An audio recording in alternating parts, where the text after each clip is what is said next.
History has a way of repeating itself, even the really bad parts. One thing we see happen over and over is the rise and fall of evil men who are willing to commit atrocities in order to gain and maintain power. As soon as one is toppled or chased off into exile, another crawls out of the ooze and gets to work. But who are the worst of the worst? How and why did they get that way? These are the deadliest world leaders in modern history. Who is it? It's Idi Amin! Hard to imagine that Idi Amin faded into obscurity the way he did. A trusted advisor of Ugandan President Milton Obote, Idi Amin had become the head officer of the country's military by 1966. Amin used those forces, along with violence and intimidation, to solidify Obote's control. The aspirations didn't end there. In 1971, he took advantage of Obote being away from Uganda to launch a successful military coup. Alleging a corrupt government that needed to be ousted, Amin was initially viewed favorably across the country. The media embraced him. They coined nicknames like Big Daddy.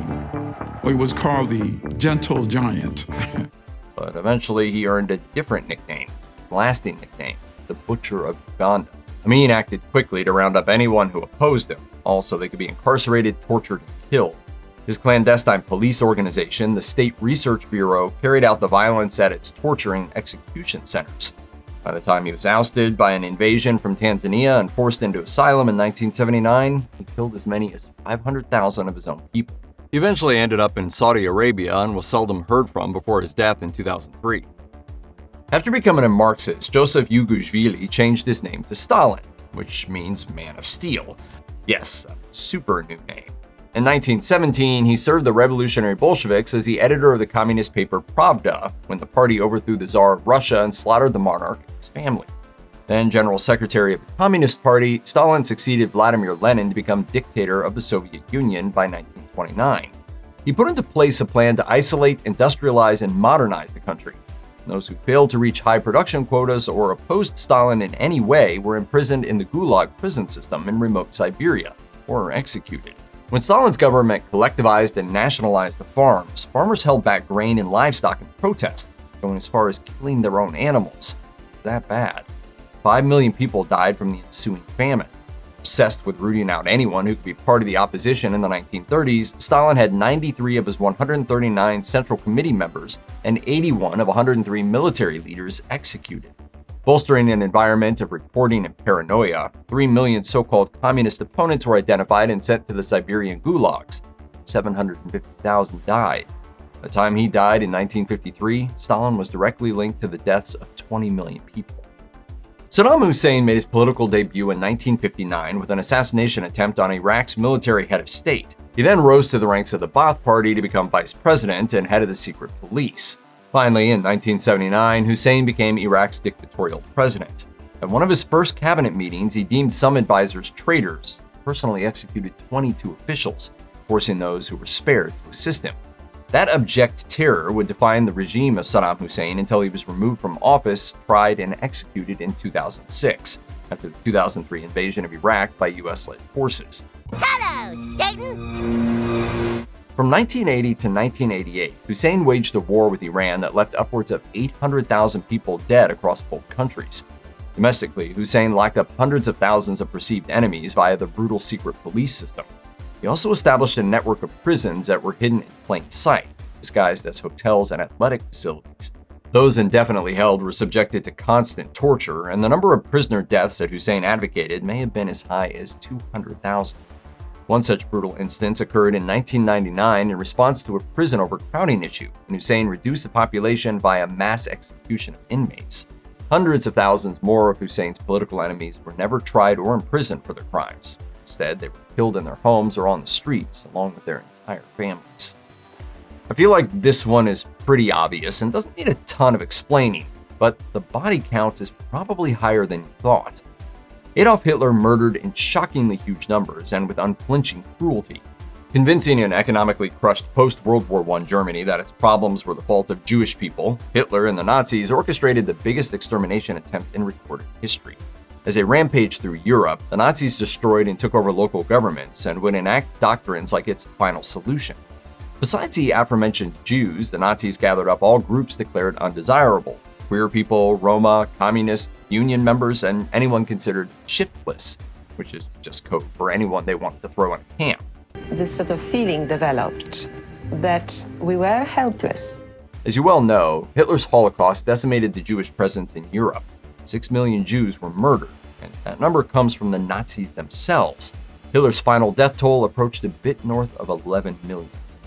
By 1937, Hideki Tojo had risen through the Japanese imperial military to the rank of Chief of Staff of the Kwantung Army in Manchuria, located in what is now northeast China.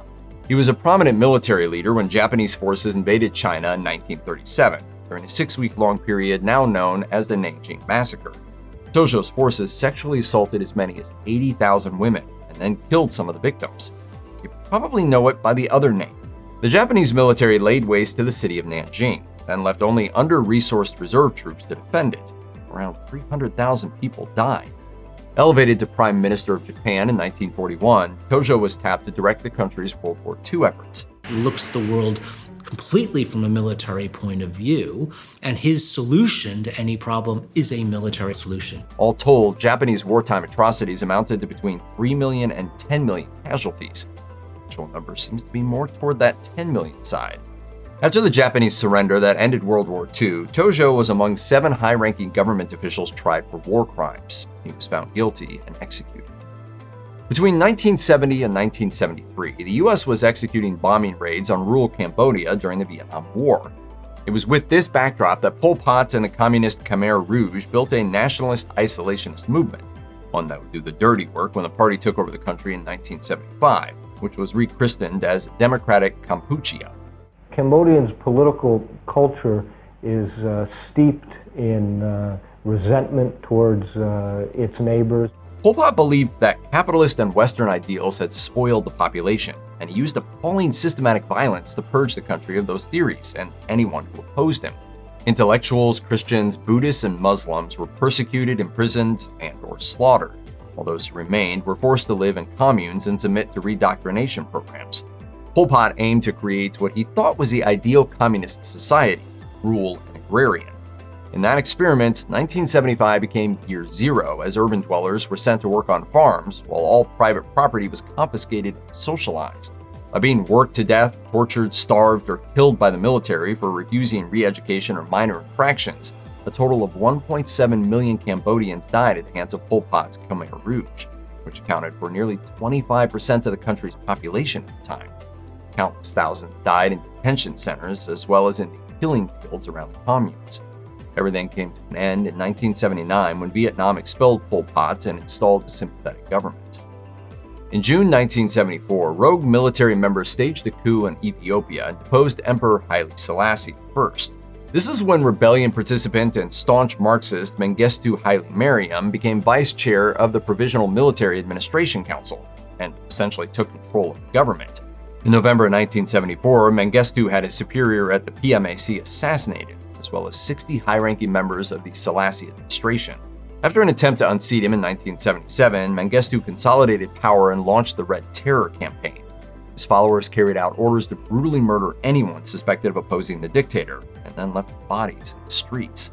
As part of his communist takeover, Mengistu forced huge swaths of the population to relocate and ordered the nation's agricultural and farm production facilities to be nationalized.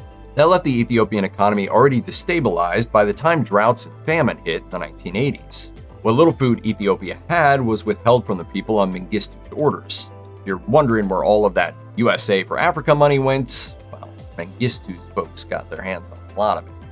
Forced out of Ethiopia by the opposition and into Zimbabwe in 1991, Mengistu and his cohorts eventually faced 12 years of trials.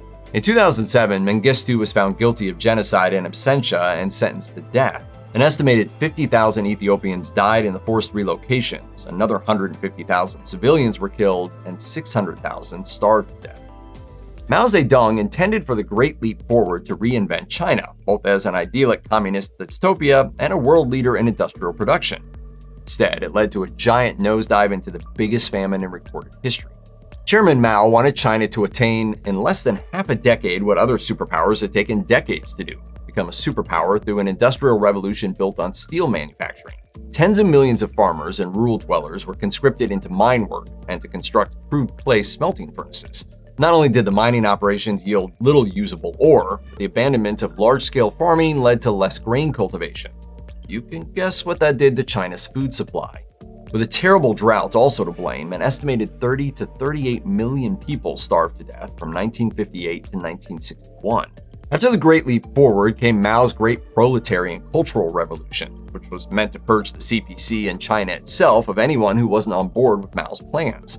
Millions of identified enemies of the government and party were kidnapped, tortured, murdered, and imprisoned, courtesy of the infamous Red Guard. When it was declared finished in 1969, between 500,000 and 8 million Chinese citizens had been killed by Mao's acolytes.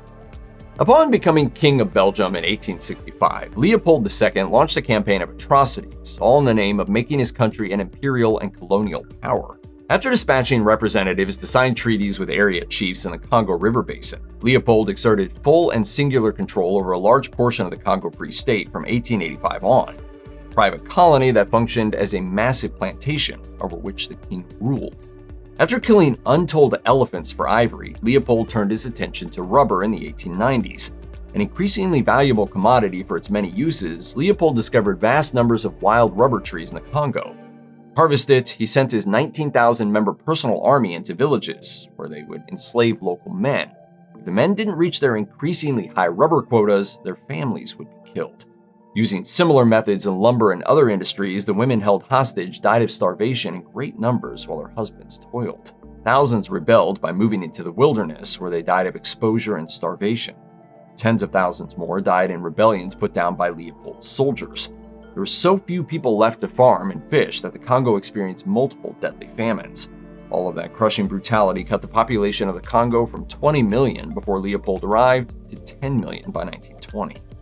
With assistance from the Soviet Union, the Communist North Korean Workers' Party had completely taken control of North Korea by 1950, with Kim Il-sung as its supremely powerful leader.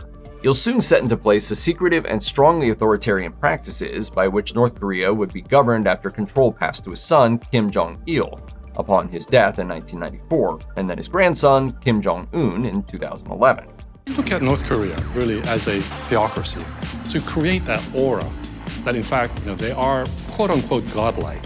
While his predecessors were known for human rights violations and numerous atrocities, Kim Jong-un may be the most brutal of the Kim dynasty.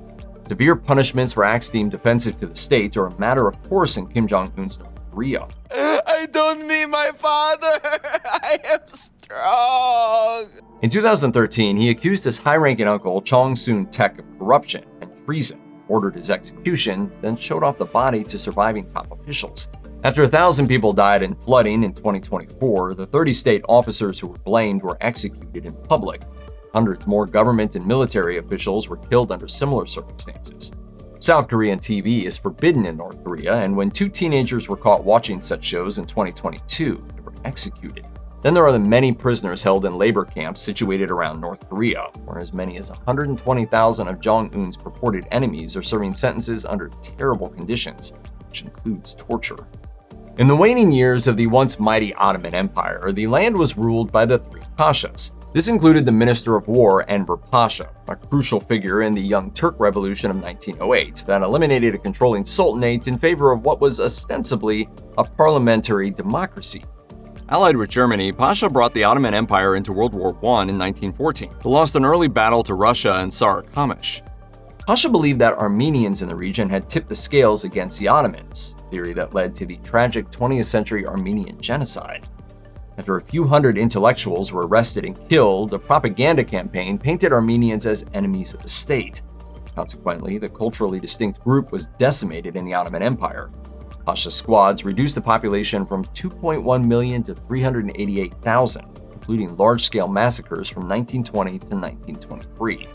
Pasha oversaw 2 more genocides within the borders of the Ottoman Empire, both faith-based. The mass killing of Christian Assyrians by the Islamic ruling forces from 1915 to 1923 left 300,000 dead. As a result of Turkish invasions of Greek cities, 350,000 Christians were killed as well.